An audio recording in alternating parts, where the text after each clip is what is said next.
Միշտ չէ, որ մշակույթը թանգարանում է, այն կարող է լինել նաև խոհանոցում, մի սեղանի շուրջ, մի քանի մարդկանց ծիծաղի մեջ կամ նույնիսկ մի սովորական սմբուկի մեջ։ Այսօր Arm Travel and Social Club-ում մենք որոշեցինք ոչ միայն միասին համտեսել, այլ նաև միասին պատրաստել, և մեր այսօրվա պատմության գլխավոր հերոսը հայկական խոհանոցի հետաքրքիր ուտեստներից մեկն է, այն կոչվում է գառնի երախ։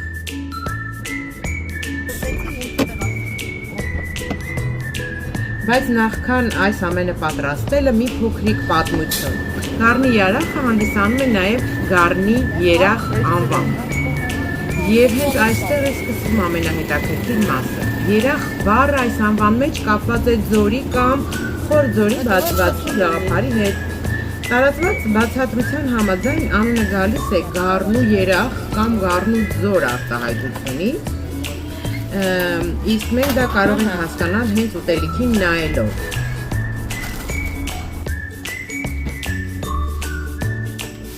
Որովհետև երբ սմբուկը նախքան տապակելը, նրա վրա բացվում է խորը փոս։ Տապակելուց հետո այդ ճեղքը խորանում է, ստեղծելով մի փոքրիկ բացված, մի տեսակ ձորի նման։ Եվ հենց այդ ձորի մեջ է հայտնվում այս ուտեստի ամենակարևոր մասը, համեմված աղացած միսը։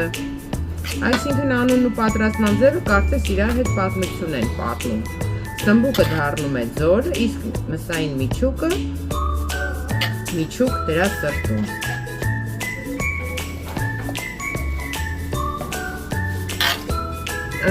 Սակայն այսօր մենք չենք պարզապես պատրաստվում բացել բաղադրատոմսը և սկսել պատրաստել, այսօր մեր օրը սկսվում է 0-ից։ Առաջին մեր կանգառը գնումներն են։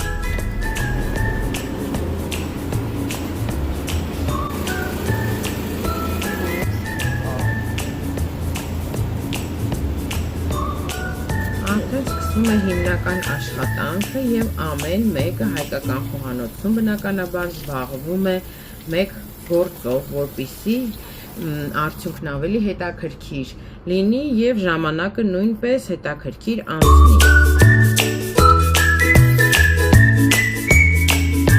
Գառնի երախի սրտում պարզ, բայց շատ համեղ համադրություն է։ Աղացած միս, սոխ, լոլիկ, թարմ կանաչի և համեմունքներ։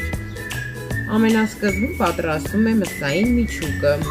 տապակվում է սոխը և ավելացվում է միսը, համեմունքները արվում են ըստ ճաշակի, իսկ վերջում արդեն կանաչին։